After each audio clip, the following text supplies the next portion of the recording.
പ്രിയപ്പെട്ട വിദ്യാർത്ഥി സുഹൃത്തുക്കളെ, കാലിക്കറ്റ് യൂണിവേഴ്സിറ്റിയിൽ തേർഡ് സെമസ്റ്ററിലെ മേജർ സ്വിച്ചിങ് വിത്ത് കോളേജ് ട്രാൻസ്ഫർ, അതുപോലെ തന്നെ കോളേജ് ട്രാൻസ്ഫർ മേജർ സ്വിച്ചിങ് ഇല്ലാതെ എന്ന് പറഞ്ഞാൽ മേജർ ചേഞ്ച് ചെയ്യാൻ സെയിം മേജറിൽ തന്നെ കോളേജ് ട്രാൻസ്ഫർ ഇതിനെങ്ങനെ അപേക്ഷിക്കാമെന്ന് വിദ്യാർത്ഥികൾ ചോദിച്ചിട്ടുണ്ട്. അതിന്റെ ഡെമോ വീഡിയോ ആണ് നമ്മൾ ഇവിടെ പറയുന്നത്. എന്നിട്ട് ഇവിടെ നമ്മൾ ചെയ്യേണ്ട പ്രധാനപ്പെട്ട കാര്യങ്ങളാണ് നമ്മൾ പറയുന്നതെന്ന് ശ്രദ്ധിച്ചിട്ട് കാര്യങ്ങൾ ചെയ്യുക. ഇവിടെ അപ്ലൈ നൗ എന്നുള്ള ബട്ടൺ നിങ്ങൾ കാണുന്നില്ലേ, അതിലാണ് ക്ലിക്ക് ചെയ്യേണ്ടത്. ഇതാണ് മേജർ സ്വിച്ചിങ്ങും കോളേജ് ട്രാൻസ്ഫറിനൊക്കെ ഉള്ള അപേക്ഷ കൊടുക്കേണ്ട വെബ്സൈറ്റ്. ഇവിടെ അപ്ലൈ നൗവിൽ ക്ലിക്ക് ചെയ്യുക. അപ്ലൈ നൗവിൽ ക്ലിക്ക് ചെയ്യുമ്പോൾ നിങ്ങൾക്ക് ഇതുപോലെയാണ് വരിക. Inter college transfer 2025 to 26. ഇതിൽ എൻ്റർ യുവർ ക്യാപ് ID ഇവിടെ കൊടുക്കുക, ക്യാപ് ID കൊടുക്കുക, ഇവിടെ സെക്യൂരിറ്റി കീ കൊടുത്തിട്ട് ലോഗിൻ ചെയ്യുക. ഇനി നിങ്ങളുടെ ക്യാപ് ഐഡിയും സെക്യൂരിറ്റി കീയും നിങ്ങളുടെ കയ്യിൽ അവൈലബിൾ അല്ലെങ്കിൽ നിങ്ങൾ ചെയ്യേണ്ടത് ഇവിടെ കാണുന്ന ഫോർഗോട്ട് ലോഗിൻ ക്രെഡൻഷ്യൽ എന്നുള്ള ഭാഗത്ത് ക്ലിക്ക് ചെയ്യാറ് എന്നുള്ളതിൽ ക്ലിക്ക് ചെയ്യുക. അപ്പോൾ നമുക്ക് നമ്മുടെ മൊബൈൽ നമ്പറും നമ്മുടെ അഡ്മിഷൻ സമയത്ത് കൊടുത്ത മൊബൈൽ നമ്പറും ഇമെയിൽ ഐഡിയും കൊടുക്കാനുള്ള ഭാഗം വരുന്നതാണ്. ഇതിൽ നമ്മൾ ആദ്യം ചെയ്യേണ്ടത് സെലക്ട് രജിസ്ട്രേഷൻ ടൈപ്പിൽ ക്ലിക്ക് ചെയ്തിട്ട് നമ്മൾ അതിന്റെ ഡീറ്റെയിൽ അവിടെ ഉണ്ടാവും, അത് ക്ലിക്ക് ചെയ്യുക. പിന്നെ എൻ്റർ യുവർ ഇമെയിൽ അഡ്രസ്സ് കൊടുക്കുക, അതുപോലെ തന്നെ മൊബൈൽ നമ്പർ കൊടുക്കുക. സബ്മിറ്റ് ചെയ്താൽ നിങ്ങളുടെ മൊബൈൽ നമ്പറിലേക്കും ഇമെയിൽ അഡ്രസ്സിലേക്കും സെക്യൂരിറ്റി കീയും ക്യാപ് ഐഡിയും വരും. അത് ഉപയോഗിച്ചുകൊണ്ട് നമ്മൾ നേരത്തെ ചെയ്ത പോലെ ലോഗിൻ ചെയ്യുക.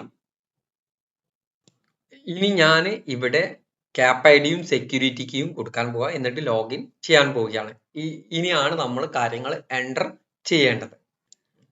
അപ്പോൾ ഇതുപോലെ ഓപ്പൺ ചെയ്ത് വരും. ഇവിടെ നമ്മൾ ആദ്യം ഫോട്ടോ അപ്ലോഡ് ചെയ്യണം. നമ്മൾ ചൂസ് ഫയൽ അപ്ലോഡ് ഇമേജിൽ ക്ലിക്ക് ചെയ്യുക. എന്നിട്ട് നമ്മൾ ഫോട്ടോ അപ്ലോഡ് ചെയ്ത് കഴിഞ്ഞതിന് ശേഷം ഇവിടെ നെക്സ്റ്റ് ബട്ടൺ ക്ലിക്ക് ചെയ്യുക. ഫോട്ടോ അപ്ലോഡ് ചെയ്ത് കഴിഞ്ഞാൽ ഇതുപോലെയാണ് വരിക. ഇവിടെ നിങ്ങളുടെ രജിസ്റ്റർ നമ്പർ കൊടുക്കുക. യൂണിവേഴ്സിറ്റി ഓഫ് കാലിക്കറ്റ് അവിടെ ഉണ്ടായിരിക്കും. അതുപോലെ തന്നെ ഏതാണോ പ്രോഗ്രാം സ്റ്റഡി, ഏത് പ്രോഗ്രാം ആണോ നിങ്ങൾ പഠിക്കുന്നത് എന്നുള്ളത് അവിടെ ഉണ്ടായിരിക്കും. ഏത് ഇൻസ്റ്റിറ്റ്യൂഷൻ ആണോ അവിടെ ഉണ്ടായിരിക്കും. എന്നാൽ ഫസ്റ്റ് സെമസ്റ്ററിൽ STPയും സെക്കൻഡ് സെമസ്റ്ററിൽ STPയും അവിടെ കൊടുക്കുക. നിങ്ങൾ ഒരു സെമസ്റ്ററിൽ ഒരു പേപ്പർ ഫെയിൽഡ് ആണെങ്കിൽ അതിന് 0 ആണ് കൊടുക്കേണ്ടത്. ഫസ്റ്റ് സെമസ്റ്ററിൽ നിങ്ങൾ ഫെയിൽഡ് ആണെങ്കിൽ STPA 0 ആയിരിക്കും. അപ്പോൾ നിങ്ങൾക്ക് ഒരു സംശയം, എനിക്ക് 0 കിട്ടിയാൽ എനിക്ക് അഡ്മിഷൻ കിട്ടുക. അഡ്മിഷന് പരിഗണിക്കുക നിങ്ങളുടെ സബ്ജക്ട് വൈസ് സെക്കൻഡ് പാർട്ടിൽ മാർക്ക് ഡീറ്റെയിൽസ് വരുന്നത് അതിന്റെ അടിസ്ഥാനത്തിലാണ്. അതിൽ ടൈ ആയാലാണ് STPA എടുക്കുക. ഓക്കെ, അപ്പോൾ ഈ കാര്യങ്ങൾ കൃത്യമായിട്ട് ചെയ്യുക. എന്നിട്ട് സേവ് ആൻഡ് പ്രൊസീഡ് ക്ലിക്ക് ചെയ്യുക. Next button click. പിന്നീട് നമ്മൾ അവിടെ സേവ് ബട്ടൺ ക്ലിക്ക് ചെയ്ത് നെക്സ്റ്റ് ക്ലിക്ക് ചെയ്താൽ സെമസ്റ്ററിലെ സബ്ജക്റ്റുകളുടെ ഡീറ്റെയിൽസ് എഴുതാനും അതിന്റെ മാർക്ക് എൻട്രി ഗ്രേഡ് പോയിന്റ് എഴുതാനുമാണ് ഉള്ളത്. ഇതിൽ നിങ്ങൾ ശ്രദ്ധിക്കുക, core minor 1 minor 2 MDC first semester, അതുപോലെ തന്നെ സെക്കൻഡ് സെമസ്റ്റർ ഉണ്ടാവും. ഇതിൽ ഡിസിപ്ലിൻ ഏത് ഡിസിപ്ലിനിൽ നിന്നുള്ളതാണോ ഇതിൽ എടുത്തത് എന്നുള്ളതാണ് കൊടുക്കേണ്ടത്. ഓക്കെ, ഏത് ഡിസിപ്ലിനാണോ ഉള്ളത് എന്നുള്ളതാണ് നമ്മൾ അവിടെ കൊടുക്കേണ്ടത്.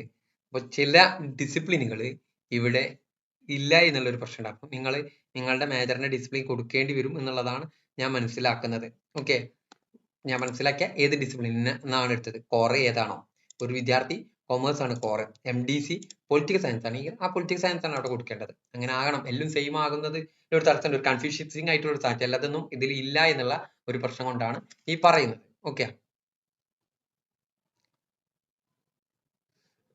എന്നിട്ട് എന്ത് ചെയ്യുക, നമ്മൾ ആ കോർ പേപ്പറിന്റെ പേര് എഴുതുക, മൈനറിന്റെ പേര് എഴുതുക, മൈനർ 2ന്റെ പേര് എഴുതുക, മൈനർ MDCന്റെ പേപ്പറിന്റെ പേര് എഴുതുക. നിങ്ങളുടെ മാർക്ക് ലിസ്റ്റിൽ ഉണ്ടാവും ഗ്രേഡ് പോയിന്റ് എന്ന് പറയുന്നത്. നിങ്ങളുടെ മാർക്ക് ലിസ്റ്റിൽ ഗ്രേഡ് പോയിന്റ് ഉണ്ടാവും. ആ ഗ്രേഡ് പോയിന്റ് ആണ് ഈ ഇതിൽ കൊടുക്കേണ്ടത്. നിങ്ങളുടെ മാർക്ക് ലിസ്റ്റിൽ ലെറ്റർ ഗ്രേഡ് ഉണ്ടായിരിക്കുള്ളൂ. അപ്പൊ അതിന്റെ നേരെയുള്ള ഗ്രേഡ് പോയിന്റ് നിങ്ങൾ എൻ്റർ ചെയ്യുക. O ആണെങ്കിൽ 10, A+ ആണെങ്കിൽ 9, A ആണെങ്കിൽ 8, B+ ആണെങ്കിൽ 7, B ആണെങ്കിൽ 6, C ആണെങ്കിൽ 5, P ആണെങ്കിൽ 4. ഇതാണ് നിങ്ങൾ എൻ്റർ ചെയ്യേണ്ടത്.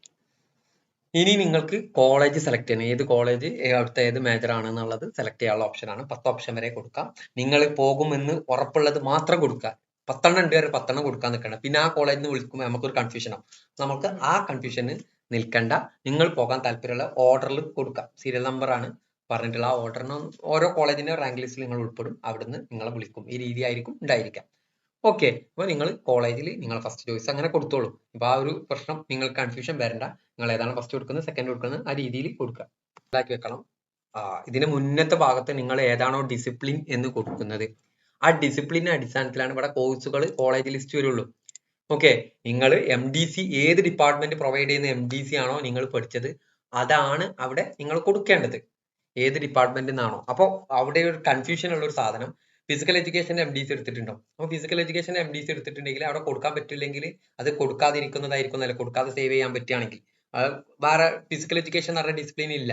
ഫിസിക്കൽ എഡ്യൂക്കേഷൻ ഡിസിപ്ലിൻ വെച്ചിട്ട് നിങ്ങൾക്ക് എന്ത് ചെയ്യാൻ പറ്റില്ല, മേജറിലേക്ക് ഷിഫ്റ്റ് ഇല്ലല്ലോ. അപ്പൊ നിങ്ങളുടെ മേജറിന്റെ മാർക്ക് വെച്ചിട്ടാണ് ഇത് എടുക്കുക എന്നുള്ളത് ഇതിൽ നിന്ന് മനസ്സിലാക്കി വെക്കുക. ഇതാണ് പ്രധാനപ്പെട്ട കാര്യം പറയാനുള്ളത്.